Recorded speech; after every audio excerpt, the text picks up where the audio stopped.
Okie dokie. So welcome everyone and thank you for joining us this afternoon. A reminder that this meeting has been recorded and is being recorded and will be shared at a later date for those that couldn't make it today. Any and all comments are welcome throughout the panel. Just pop those in the chat box and our lovely panelists and myself will get to you. By way of an introduction, my name is Catherine. My pronouns are she, her, and I'm the Events and Engagements Manager for the Students Association, and it is wonderful to have you today. So thank you so much for joining us. Not to sound like a wedding, but we are gathered here today in celebration of International Women's Day 2022.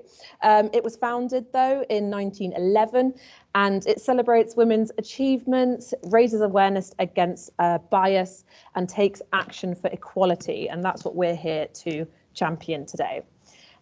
We are going to be celebrating specifically in line with the theme of this year, which is Break the Bias. And we'll be looking specifically at bias in the workplace. A big topic, but we've got an hour, we can do it.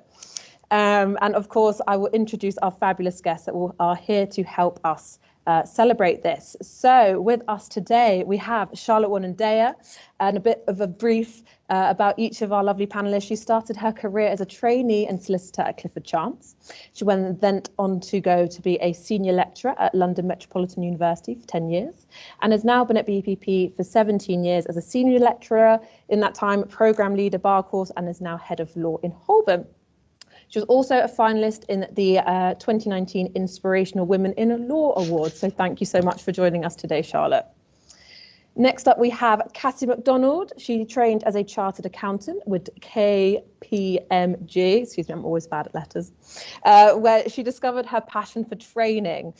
She moved to financial training company, which is now Kaplan, and she started as an accountancy tutor before heading up the apprenticeship delivery team. And she wrote to me that she was bitten by the apprenticeship bug, which is such a lovely way to put it. And she was there for 12 and a half years. She joined BPP in 2019 as a consultant before becoming the operations director of the new School of Tech. And she's now responsible for all aspects of operations and delivery in growing the school. So welcome, Cassie. Thank you so much for coming. We also have Juliet, who will be joining us a bit later on. She started her career as a barrister in 1985 and has worked in legal education for 23 years. She's a principal fellow of the HEA and TEF assessor and a WP expert on the law and business panel. Juliet is currently the Pro Vice Chancellor of Education Services at BPP University, and I'm sure when she joins us, I shall thank her for joining us today. We have finally Jacquie Traynor. Jacquie sent me an amazing brief and did confirm to me that she was also a dolphin trainer, which I hope we'll get to hear a little bit more about, Jacquie. But she came to the UK after having well, you're from the UK, of course, but came to London at 16 and worked as a waitress while going to college. Had 2 children while working various admin jobs and then going to live abroad for 18 months. I think that might be where you learned to dolphin train. She came back to the UK and worked as a cocktail waitress, again while going to college, and then bought a bar in Spain and had 2 more children. We keep going. She went back to work full-time in a council role, starting as an admin and working up to head of leisure services, and spent 23 years in that role, and then went back to college and studied clinical hypnosis and counselling, joined Whittington Hospital for 2 years, and then moved on to secure English Language Test Centre. She then came to BPP as an education liaison manager and has moved up to head of apprenticeships and now head of operations. So I'm sure you can agree, thank you so much for coming, Jacquie, that we have an amazing panel of women here to talk to us about workplace bias. And we thought we'd kick off our panel by starting with maybe a lower question and end on a high. So our first question today, and I'll start with Jacquie if you don't mind. What biases have you faced in the workplace as a woman? I think over my career, because of the educational route that I came through, which wasn't the standard go to college, go to university, progress through various different professional agencies and things, quite a lot.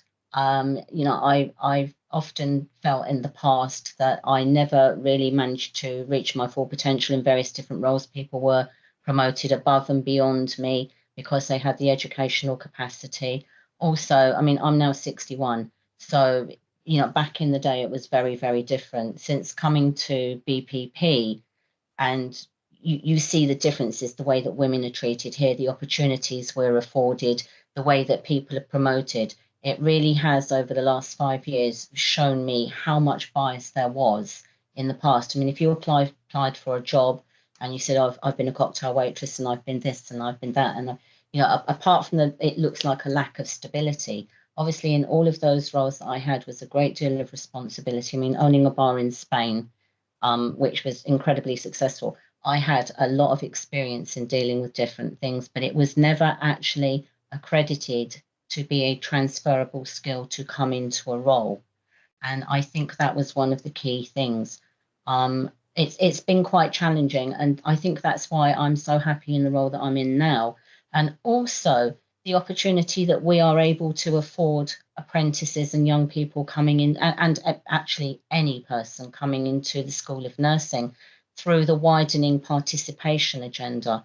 Obviously, because of the way that I started with my career, I'm very keen to support and help manage and anything we can possibly do to bring in people who have been working in a role for many, many years and have been fabulous, but perhaps didn't think that they had the educational standard or the educational need to actually be able to progress. No, that's really important, and it's great to hear that it's changed so much throughout that time as well, and that's a really positive, and it's something that we'll touch on a bit later on, so I'll definitely come back to you for that. But Charlotte, what do you think? Have you ever experienced other people being promoted ahead of you, or any of those like sort of classic signs of bias? Yeah, so it's interesting. I started my career at Clifford Chance, which is a big, very big city law firm, and I would say at the tender age of early 20s, I was thrown into a man's world. It was fierce. I was in litigation as well, which is as fierce as it gets. I think I experienced bias in two ways, and I think these are the two key places we find bias, the two key challenges we still face today. One, sexual harassment. So there was lots of that. I won't dwell on it. But secondly, unconscious bias. I think the Me Too movement has raised awareness and spread bias awareness, but harassment stories, I would say, that make the headlines are just one piece of it. Another really big piece is this unconscious bias, and we see it all the time from a very young age. You know, my own children, when they were tiny, one of them played football, one of the few girls that did, and she would be told, oh, she's very aggressive in the way she whatever. Whereas if that was a boy, and these are stereotypes that are implanted and embedded at a very young age, that would be seen as very, very a good characteristic. And then you take that into the workplace. I saw lots and lots of times at Clifford Chance, and I'm going to echo something Jackie said in a minute, many, many times characteristics that women were using, and they would be termed as aggressive, and then they would be pushed out, whereas men doing that would be seen as good leaders. I want to stress, and it is important, that in both my other roles afterwards, or the other organisations, i.e. education, it was completely different. And I think that is, and that's what Jackie was saying as well, two things there. First of all, one would like to think that working in an educational organisation, we are ahead of the curve. We're really mindful of all these things. As Jackie said as well, we're inspiring young people. Hi, Ramola, and thank you for your message. So that's really important, that women are inspiring the next generation, and that's what we do. And as Jackie said, all sorts of other diversity issues as well. The second thing to me that's loud and clear, and we've got the evidence in this room, it's leaders at BPP who have, if I could say, D&I in their DNA, and that's the key as well. And we've got Tim here, our CEO, our Chancellor, who's here in the room with us. And that's one of the big answers, is inclusive leadership. So leaders with D&I in their system, and also flexibility, which we see at BPP. It's essential that we can factor in flexibility, allyship, and coaching and support. So none of that was going on in my earlier career at Clifford Chance, and I would say we're making huge progress. Just before we move on, though, let's have some stark facts. The World Economic Forum says that we are 268 years away from pay parity. Okay, in 2018 it was 208 years, so it's actually gone up. That's absolutely mind-blowing. You know, it's not even our daughters, it's not our granddaughters, it's mind-blowing, and goodness me, there's work to be done. In my experience over my career of 30 years, it's absolutely progressed, but it's stalled over the last 10 years. So we're looking at, obviously, wage gap, we know loads about that, but underrepresentation in leadership and less access to senior leaders. And again, I would say, in contrast to my solicitor days at Clifford Chance, that we do that well here at BPP. So that's a great thing. No, thank you for that. And it's so, dropping the facts, stats always speak a lot, don't they? And it is awful to think about that. And hopefully things like International Women's Day, although it might not be able to affect those sorts of things, the conversations do get had, and hopefully we can take some comfort in that for the next 208 years or whatever it was. But thank you so much. And something that I picked up on that is about like the man's world, which, Cassie, I think potentially tech could be seen as that. So I'll take the question to you. So what biases have you faced in that sort of workplace as a woman?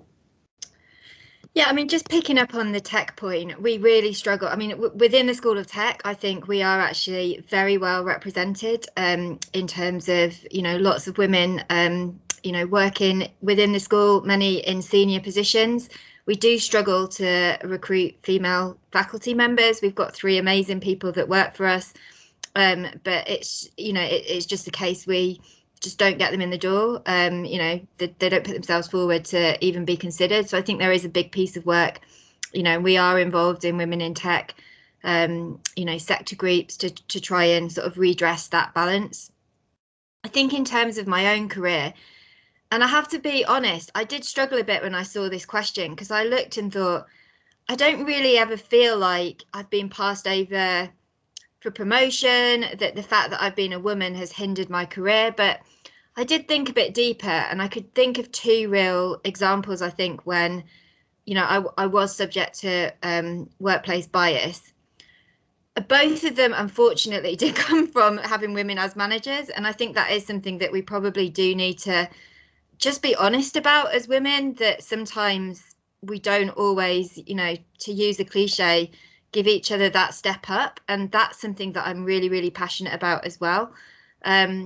But one of them was, I think, just with regards to how you're perceived in the workplace. And, you know, I had a manager once that I think just maybe through her own experience just felt you had to be really aggressive. You had to maybe, and I don't want to get stereotypical here, but display those, what people would see as predominantly male characteristics to get ahead. And I never forget once her saying to me, you know what, the problem with you, Cassie, is you need to be much more like, and she picked out this lady that I worked with who was incredibly aggressive. You know, and I'm not criticizing her, but that was totally alien to me. You know, the way that I operate, the way that I'd want to manage, I would never ever want to manage in that way. It would have just been completely inauthentic. And, you know, that kind of shocked me a bit. And when I've told people down the line about that, they've been quite, you know, aghast that would have been advice that, you know, you'd have been given. And I think it was that maybe my way of leading and managing, because it wasn't in that, you know, that way that was perceived to be, you know, you've just got to be really like shout at people and, you know, yell to get things done, that was in some way a weakness. And I'm really proud actually of myself that I thought I'm not, if I'm going to prove myself, I'm not emulating that way of behaving, because it just doesn't ring true to me. So I think that's kind of stuck in my mind, is just about that, how the behavior that you're expected to display in order to get ahead. And then similarly, you know, when I had my my son, and, you know, I had to work, I felt under a lot of pressure that I was working in a team where nobody else well, one other person was a mum, but you know, their child had grown up and nobody else was, and it just felt this, I don't know, this kind of real pressure to prove myself and work extra hours and demonstrate that just because I'd become a mum now, I wasn't going to be less effective in the workplace. And then a few years after, you know, there was a change in management team, and they brought in this guy who actually I got on brilliantly with, but they gave him my job, and it was all done in a way that, you know, they tried to sort of, you know, pander to me and say, oh no, you know, we're going to get you to do this. But I'd worked really, really hard at, you know, establishing my reputation, at building a strong professional network. And all of a sudden, you know, that was just taken away from me and given to somebody else. And when I went for some coaching sessions and I was talking about this, you know, the coach said to me, well, you know, my perception of this is that it's because you're a mum, you've got a young family, and they know you won't rock the boat. That's why they've done it. And again, I think in terms of that bias, it just got me thinking, you know what, actually, I was subject to that bias, and I should have created a much bigger stink about that at the time. And maybe I didn't, because I was afraid to rock the boat, you know, because I wasn't in a position to leave and was worried about how I'd be perceived if I did make a bigger fuss of it. And then just, you know, I've been speaking for a while, but just to echo Charlotte and Jacquie's comments about being in BPP, I have honestly, in the 2 years I've been here, just not witnessed any of that at all. It's such an egalitarian place where people are promoted absolutely on merit, and you know, there's a world of opportunity here. And whilst we need to do more to get more females into the School of Tech, you know, we have a really strong female we've got brilliant people, you know, both female and male. And, you know, we've promoted lots of people based on merit. You know, lots of our women that have joined a faculty have recently been promoted into award leader positions. And yeah, it is just a really great place to work. No, I really appreciate that. And thank you guys for sharing all of those. The biases, like, it is so true that even now, mothers are sort of potentially put in a box and sort of, you know, you're in the mother box now, we'll come to you in a few years down the line, or maybe never again. So yeah, I'm sorry that happened. Again, thank you for sharing those. And I think it's interesting that you say maybe you could have called that out, because that takes us really well onto our next question, which is, what are the best top tips, would you say, for students that are, and our learners going into these roles? What are your top tips for calling out these biases? And do you have an example of a classic interview question? And do you have an example of a time that you showed this? Charlotte, can I start with you? Okay, gosh, there's so much to say here. The key thing is getting men on board and having conversations with men, including them in our, say, women's networks, brackets, by the way, we're setting that up at BPP, #hurrah. And I hope we have lots of men that join, because it's about sharing those stories. I think specifically for our female students entering the professions, okay, we know, don't we, and this kind of goes back to the previous question, the biases we face, we know that the main issues are, let's say it like it is, first of all, hormonal. So what we could call the 4 M's: monthlies, miscarriage, maternity, and menopause. So those are the challenges that women will face throughout their career. And I suppose my top tip would be to say that you need to ask for what you need, both at home and in the workplace. So that's my top tip. What do you need? At home, help with the mental load. We know what that is. Help with the physical load. And at work, is there flexible working? Can I have a coach? These are my boundaries. Is that possible? So we need to be able to ask for that. And I think you should be brave and not feel held back and go for it. And then all sorts of other things, allies, as we said, and get involved. There's so much more to say, but I'll keep it brief at this point.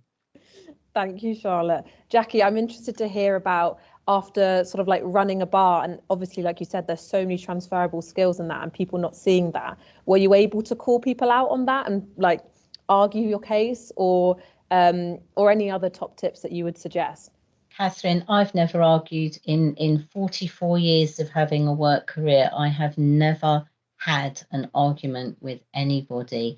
The reason being, I always feel if you go down into that route, you've already partly lost. And it's exactly what Catherine and Cassie were saying there. It's the hormonal thing. Oh, she's got one because she's hormonal. Oh, it must be the menopause or something like that.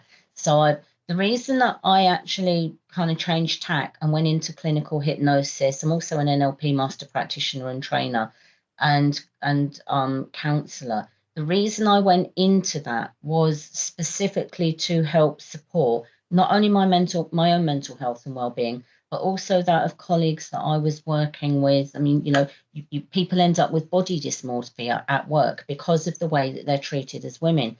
One of the interview questions that I had once when going to work for a local council, before I took them from income of £179,000 per year to 5.3 million in 4 years, one of the questions I was asked well, actually, it wasn't a question, it was a comment. It was, had you thought if you change your hair colour, you might get on better because your hair's a bit blonde, isn't it?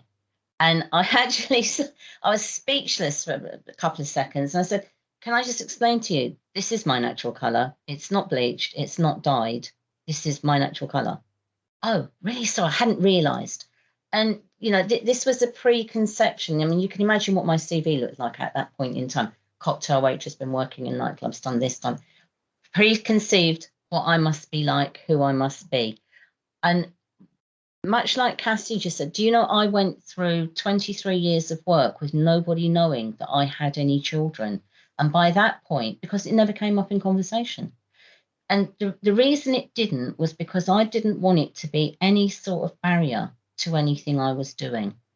So much like Cassie said, I worked longer hours. I worked the weekends. I did training additionally and all of these kind of things. But top tips for me really are keep your sense of humour and don't let people wear you down. These aren't your issues.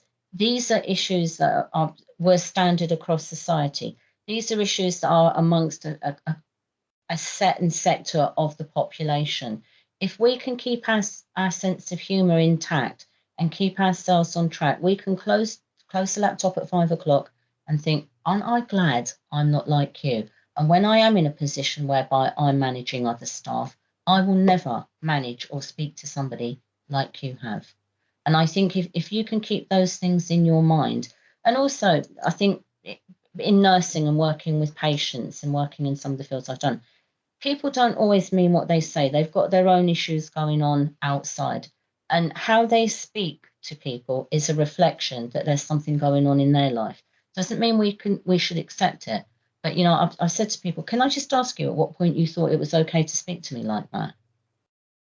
And Cassie will possibly bear this up. Is that aggressive or is it assertive?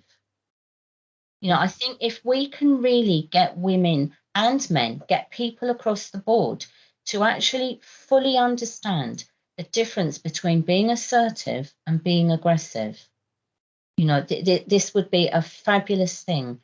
It's about how you present your argument to people. And, we all go red and think, oh, my God, I hope that went well.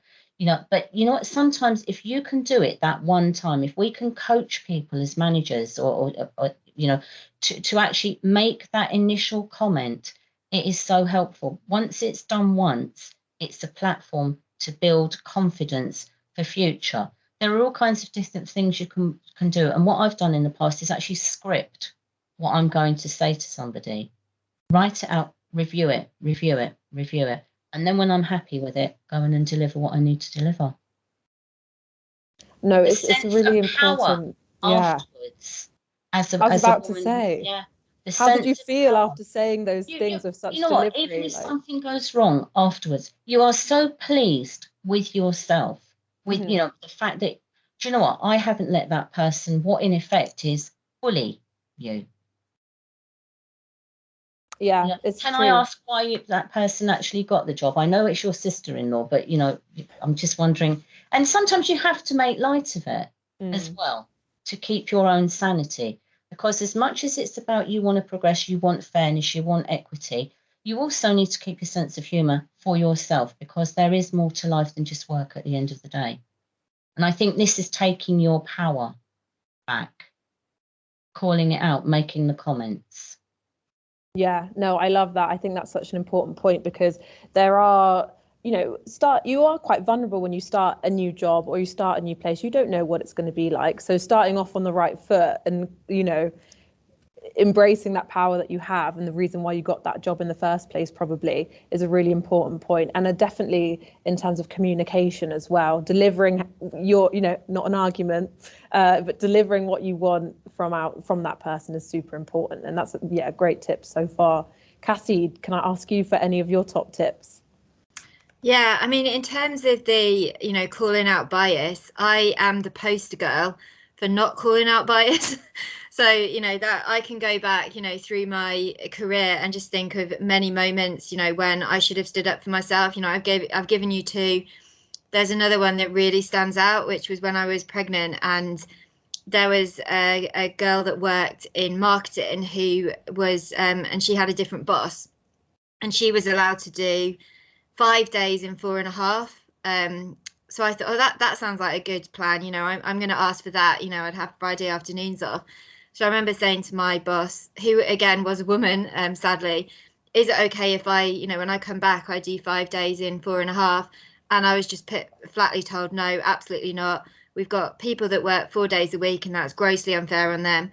And again, because you're in that vulnerable position, you're pregnant, you're about to go for maternity, you don't know whether your job's going to be there when you get back. You don't feel that empowered to say, actually, this is totally wrong. You've got to consider, I've subsequently learned that was illegal, but anyway, I'm well out of there.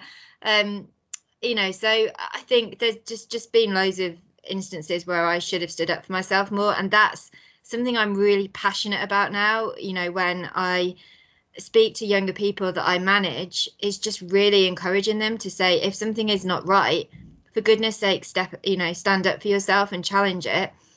And, it took me actually needing to leave the company I was at, just realizing this culture now, I can't, there's no point me now trying to call this out. It's got to a stage where I just need to do what's right for me and move and find a place where I'm going to be allowed to flourish based on, my talent and my skill set. And I think this is a hard message to give, but in terms of the tips, obviously if something is wrong, to Jacquie's point, feel like you can, don't be like me, for goodness sake. I stayed in a job way too long, let too many promotional opportunities pass me by for the fear of speaking out and what impact that was going to have on my career. And it actually took coaching sessions for me to realize, I just have not been fair to myself really. And, I've been a bit silly and had to take a long, hard look in the mirror and realize that I needed to, toughen up a little bit. But, absolutely call it out. But I think that culture point is really important. Sometimes you do need to accept you can't change that culture at an organization, no matter how hard you want to. And therefore, it's not right for you. And as hard as this may sound, and as much as you might want to go out and change the world, there will be so many other places. If you think about my story, how I'm here now, I'm super happy, I'm doing really, really well. Just find another home which is going to, absolutely support you, enable you to grow and flourish. And maybe don't just stick somewhere where you're constantly feeling like you're being passed over or you're not being heard, just in this hope that one day you might manage to change the culture there. No, I think that's a really important point because, trying to fit a square peg into a round hole kind of thing, if you're not meant for that company and they're not willing to change around you or, change around the times, as hopefully we get, advancement towards equality eventually, then that's definitely not worth your time because our time is so important to us, isn't it? But no, thank you again, guys. Super, super important points. And I just thought I'd highlight Katie here in the chat. Katie said to have a look at the subtle feminine power moves on TikTok and has confirmed it's amazing. So we'll definitely have some homework after this panel, but thank you for that. Our final question, and if you have any questions, people that are watching, please make sure you type those and we'll go through. Oh, like Monica, we'll come to your question at the end, Monica, thank you. But our final question for our panelists from me is, how can students entering these professions continue to break down biases? So maybe tailor it to the particular school, so law, nursing, tech, if you could. So Jacquie, I'll start with you. I think in nursing, obviously, nursing is seen widely as a female dominated, which in fact it is, occupation. But in that, very often it's seen that men will come in and go straight into management roles. You know, that there is still a shortage of, and considering the population of nursing is so female, you know, it's quite a surprise to actually find that. But I think what we really need to do is find strong mentors in the workplace. You know, when we join, be clear who we are, what we want to do, why we want to do it. Research things, research the trust and the place that you're going to actually go to work in. Look at their figures and stats. When you get into the workplace, take advantage of everything they offer, all of the support networks, all of the student networks, absolutely everything. And it doesn't just have to be specifically for women. Seek out what is available to you and then make sure that you report things that you know are not correct. And if you can't, if you don't feel able to do it yourself, then speak to one of the staff that are there and really utilize them, because they will have the knowledge, skills, and ability to be able to help you. They'll know where to go to report these issues. You know, these days now, really use what is available to you. Look for support services outside. Don't let somebody steal your voice. No, I think we can all agree with that, and it's great hearing stuff like that from people that have had experiences in the past as well and are continuing to practice this now, which is super important to stick by your guns on these things. But thank you so much, Jacquie. I will not let anyone steal my voice now, I promise you. Charlotte, could you tell us about how people entering law could potentially like what kind of tips would you suggest to continue break down biases in that sort of in field? Yeah, it's a tough one, isn't it? Law has got to be one of the hardest, whether it's in those hard-nosed firms I was talking about, or at the bar where there's little regulation really, because you're set up at the self-employed bar, which is what most people do, with nobody to turn to. And many a time when we had, when I was leading the bar students, I would have to go with the girls for they would have these meetings with benchers to be called to the bar, and often they would come to me and say, would you mind coming with me because I don't feel safe. So I kind of set up this thing that another female from the faculty would go with them to kind of chaperone them, as it were. So there's a way to go still. Just picking up on what Cassie was saying before.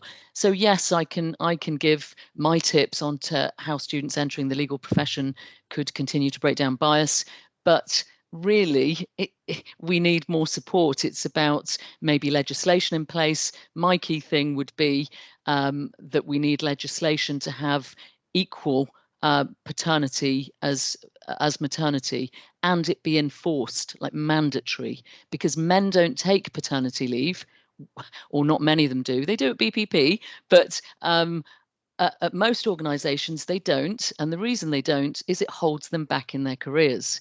Now, if everybody had to take that mandatory leave, and in fact I would go further and say whether you're having children or not, everybody should have to have, maybe spaced out, but a year out over your entire career, then we're all on a level playing field, and that addresses it.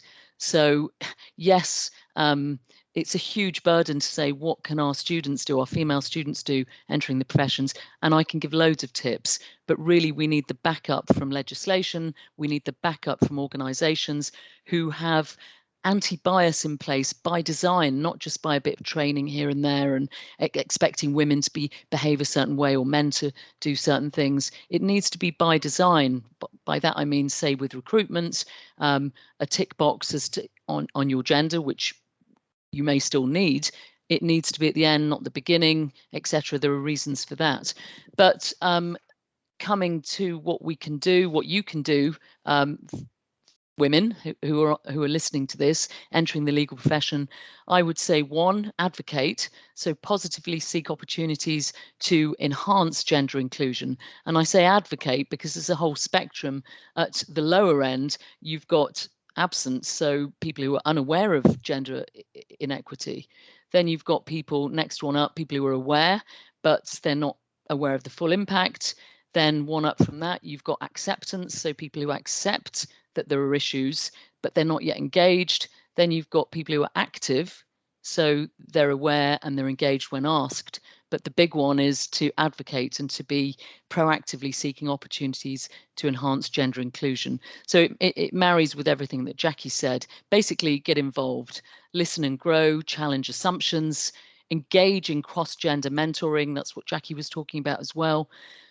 Seek out awareness building opportunities, engage in dialogue to learn and raise awareness.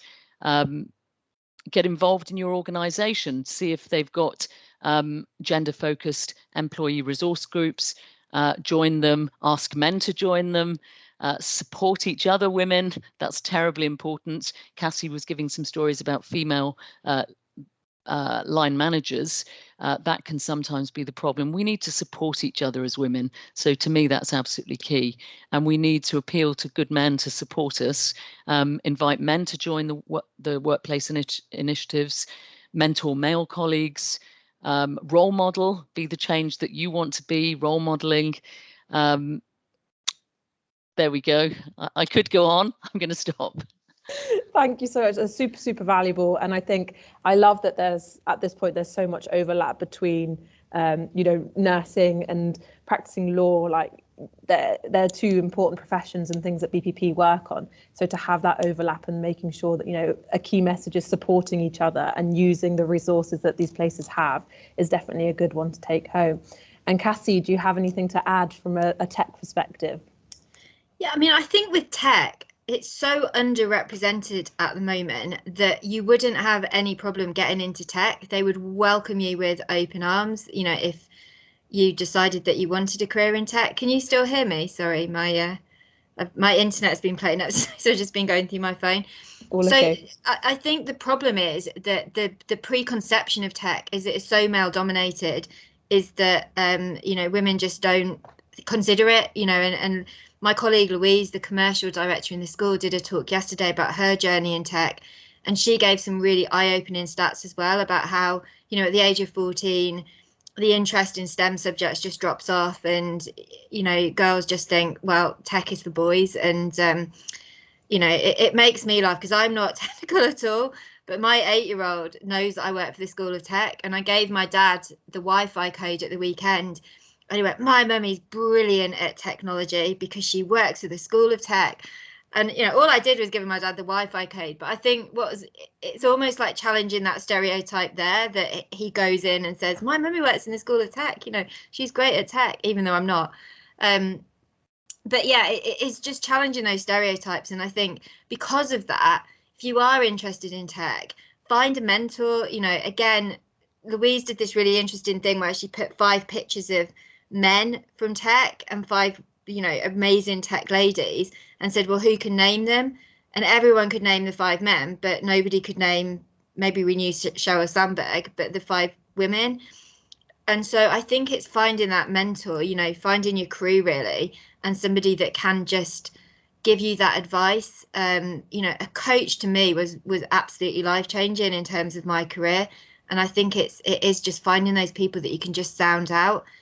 And my final thing is, and again, this might be really stereotypical, but, I remember back in the day when I was a trainee at KPMG, and there were these group of boys, and they used to come into work at like 11. And then it was this really macho thing that they'd stay till 11 at night, and they'd pretty much not do any work until 5 o'clock in the afternoon. And then they'd order pizza in, and then they'd work. And it was like this competition, who can stay the latest. And, even if you're not a mum, like even at my age when I was 23, it was like, well, I don't want to stay.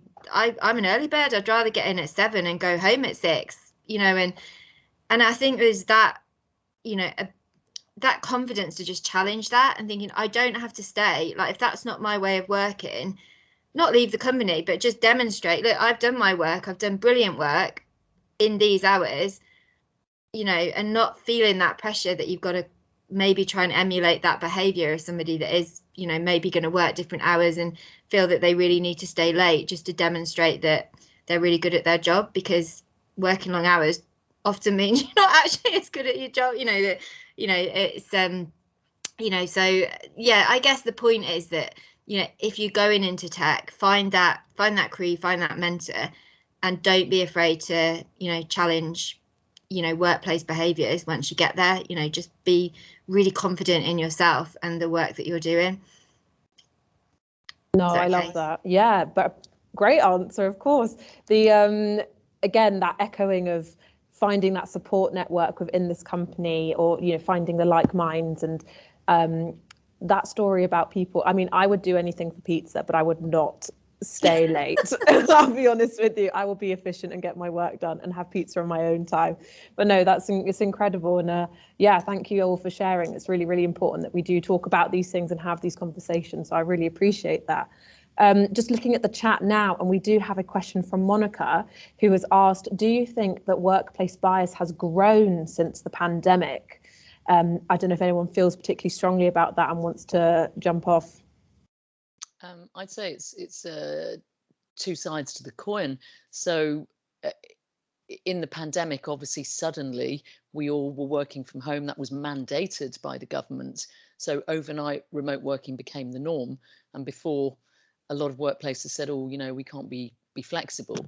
So that's been a great advantage that we can see, and we have it at BPP, that we can work flexibly, even more flexibly since the pandemic.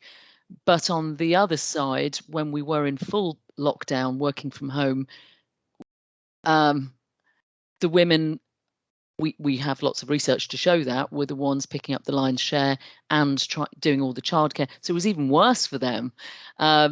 On the other hand, the men had some insight. Oh my goodness, this is what she does. So it was eye-opening. So it's kind of a mixed bag, I would say. But we've got to be careful we don't return to a two-tier workforce post-pandemic now. I think that's important. No, really agree.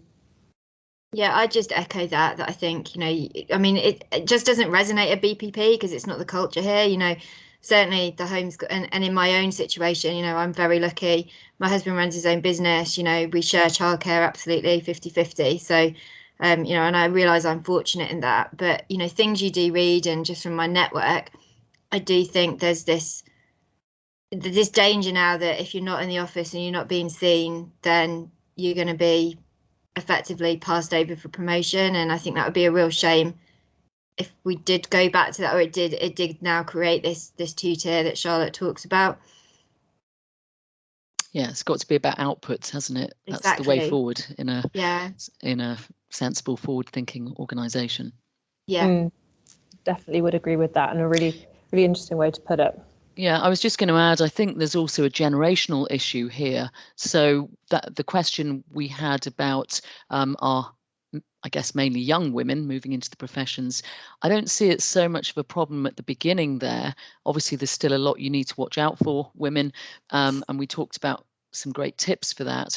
But it's as you move through your career, and coming back to Cassie and tech, we know that in the fastest growing sectors like tech, that there's a 45% difference in women who leave than men, which is astonishing. And that's because it's later on in their career. So we need to find in progressive, good organizations ways of maintaining these now very experienced women so that they don't leave, say, at the point of having children or later on in their lives, which is very common. Women leave in their 50s, around the kind of menopause stage, to go and set up their own businesses, etc.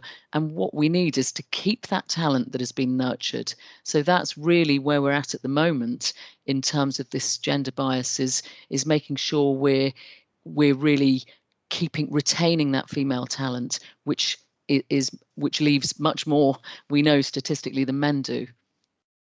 Yeah, I remember having a conversation. I mean, this was many years ago that I worked at KPMG, but a conversation with a really senior, the office managing partner at the time, and I was only 25, I wasn't even married. I wasn't thinking about having children at that point. But, he was saying that, the harsh reality was that once you got to director partner level, you were going to need to work exceptionally hard and, go out, have lots of late evenings. And, it wasn't that they were anti-women to the extent they didn't think women should be promoted, but it was just a hard fact of life that many women at that stage wanted to have children, wanted to have some time off for maternity, maybe didn't want to have 3 late nights a week, going out wining and dining, and that was all part of the job.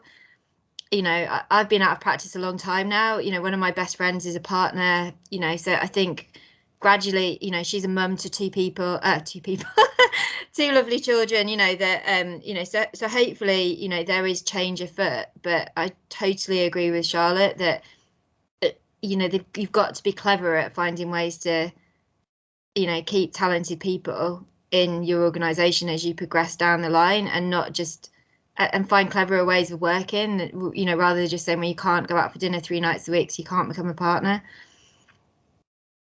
Yeah, I think that's a really important point. And hopefully, going back to the pandemic point, when restaurants were closed, people weren't wining and dining and things. So it shows that people can do the job to a high level without the add-ons of times gone by of wining and dining, having, a big lunch and chatting and having business like conversations over that way. So I think that's maybe a hopeful point that we know it can be done. But Jacquie, did you have anything you wanted to add on that? Or you just need to unmute yourself there. So I think one of the things is, having sort of spoken at length to the staff that I work with in the same team, many of them are absolutely delighted at this point. Young women, older women, women who have children who may be single parents or, co-parenting, are absolutely delighted with the setup that BPP's actually got in relation to the flexible working. So if you want to go into work, you can go in and be in the office. If you don't want to go into work, again, mutual arrangement with your manager, etc. This is the case, and it's made life an awful lot easier for many staff, and we don't seem to be having that same, we might have to leave because of child, it's being shared, much as Cassie said around co-parenting, 50-50. It really is. I think this is going to be huge in future in keeping people who are talented and who come in and can progress through. So we've consistently got succession planning in place, which really does then on itself give opportunity to people within who, previously may have left. So we're not going to lose that talent. There's going to be a lot of expertise. I think it's a really great opportunity here. And I think it's a bit of a shame that not all companies are doing the same thing. Yeah, definitely. Highlighting talented people, keeping them on board is great for business too. So why wouldn't more people do it, But no, thank you for that. We are coming to the end of our session, so if anybody has any additional questions, please pop those in the chat. And before I thank our lovely panelists, I would like to announce that we have a competition. We are celebrating after all. I mentioned at the start of this session that International Women's Day was founded in a particular year. If the first person can enter the year in which this lovely celebration was founded, they will be able to take home a voucher to an amazing candle shop, who is female-owned, London-based, great brand. So at the count of 3, quick spot prize, enter the year in which International Women's Day was founded, making sure we're all listening. So 1, 2, 3, answers in the chat, please. Oh, nearly there, Monica. Yes, Cassie's our winner. Amazing. So guys, I didn't want to win the prize. I thought the panelists weren't allowed to join in. I'm a historian. Yeah, well, no one else has followed. Who can type it fastest then? Who's got the fastest fingers? That's the next competition. Anyone in the audience? Monica. There we go. Kurt trying to get in there too. Monica asked an amazing question as well. So thank you so much, Monica. Please email engage@bpp.com to find your prize. But any final thoughts, panelists? Charlotte, anything from you? I'm just going to end with a point I made at the beginning, and it's absolutely, I think it's a really important one, is to say thank you to Tim Stewart for being here, because that is the key to it, is having our most senior leaders, male, who are engaged with this stuff. And that says it all. So that's what I'll say. Yeah, shout out to Tim. Thank you, Tim. Jacquie, any final thoughts? I would say don't keep it in. Don't hide anything. Make your approach. Please seek out those networks. Seek out a mentor. Ask questions. Do not leave it. Do not close your day down and let anything impinge on your family or your evening time or your personal time, where at 10 o'clock at night, you're still thinking, I wish I'd said this. I wish I'd done that. Really don't. You know, take control, seek out people to support you, because there are plenty of them and they will all be absolutely delighted to be able to support. Thank you. It's super important. Thanks again. And Cassie, any final thoughts? Yeah, I mean, I don't want to repeat what Jackie's just said, but I absolutely fully agree with that. You know, and what Charlotte said as well. But you know, find your cheerleaders. I had a fantastic cheerleader that works for BPP now, James Hamill. And I let nearly 10 years go by, you know, when sort of forgetting that and trying to please other managers that just did not have my best interest at heart. So I think, you know, just find those people that are going to back you, support you, you know, big you up, and you know, sort of base your you know, follow those in your career. Don't spend and waste loads of time trying to please people that, you know, at the end of the day, for whatever reason, are just never going to value your worth. Yeah, it's super powerful. Know your worth. Don't lose your voice. Find your support. I think those are our 3 big take homes. So thank you again to our panelists for joining us today. Leave any love for them in the chat. I'm sure they'd love to see it. And thank you guys for watching and getting involved. It's been an absolute pleasure. And I guess we'll see you next International Women's Day, guys. So thank you so much and have a lovely rest of your afternoon. Thank you for hosting, Charlotte, Catherine, as well. You're welcome. Thank you, guys.